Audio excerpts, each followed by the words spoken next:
आप सुन रहे हैं किसान तक पॉडकास्ट गुड़ की डली। हर सुबह एक मीठी बात। नमस्कार, मैं हूँ सनिका और आज की मीठी बात जुड़ी है किसानों को फसल का सही दाम मिलने से। खेतीबाड़ी में किसानों के लिए सबसे बड़ी चुनौती अपनी फसल का सही दाम पाना ही होता है। इसी को ध्यान में रखते हुए भारत सरकार एक योजना चलाती है जिसका नाम है प्रधानमंत्री आशा योजना। इसका उद्देश्य है कि किसानों को उनकी उपज का सही और लाभकारी दाम मिले और उन्हें आर्थिक सुरक्षा मिले। इस योजना को साल 2018 में शुरू किया गया था, जिसमें किसानों को न्यूनतम समर्थन मूल्य दिलाने के लिए 3 घटक शामिल हैं। ये योजना सुनिश्चित करती है कि फसलें एमएसपी पर खरीदी जाएं। मंत्रालय का कहना है कि पीएम आशा योजना से किसानों को आर्थिक रूप से सशक्त बनाने में मदद हो रही है। इसका मकसद किसानों की आय सुरक्षित करना तो है ही, साथ ही उन्हें खेती के कामों में अधिक आत्मनिर्भर और आत्मविश्वासी बनाना भी है। इसमें किसानों को भावांतर भुगतान सहायता दी जाती है ताकि उन्हें बाजार के उतार चढ़ाव से नुकसान ना हो।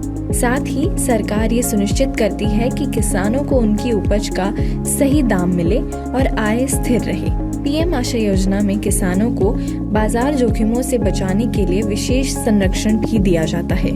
किसानों को पीएम आशा योजना का लाभ लेने के लिए कुछ आसान से काम करने होते हैं। ये योजना 3 अहम स्टेज में बटी है। Price support scheme. इसका लाभ उठाने के लिए किसानों को पहले अपनी उपज का पंजीकरण राज्य सरकार या कृषि मंडी या अधिकृत केंद्र पर कराना होगा। ये रजिस्ट्रेशन उपज की न्यूनतम समर्थन मूल्य पर खरीद या भावांतर भुगतान प्राप्त करने के लिए आवश्यक है।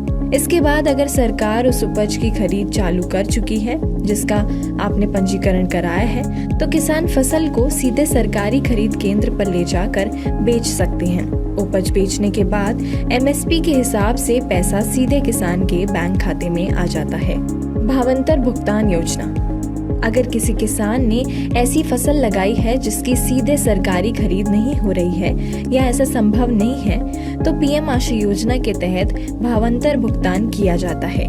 इसमें सरकार उस फसल के बाजार भाव और एमएसपी के बीच के एक दाम के हिसाब से फसल का पैसा किसानों के खाते में जमा कराती है, मगर इसके लिए आपको मंडी में अपनी फसल बिक्री की रसीद देनी होती है। Private procurement pilot. लेकिन अगर आपको ऐसी फसल बेचनी है जिसकी खरीद नहीं हो रही है, तो कई राज्यों में निजी कंपनियों को भी एमएसपी पर खरीद की इजाजत दी जाती है। इसके तहत किसान अपनी फसल निजी खरीदार को एमएसपी पर बेच सकते हैं। ऐसी और राहत भरी खबरों के लिए सुनते रहिए हमारा एक खास पॉडकास्ट गुड़ की डली।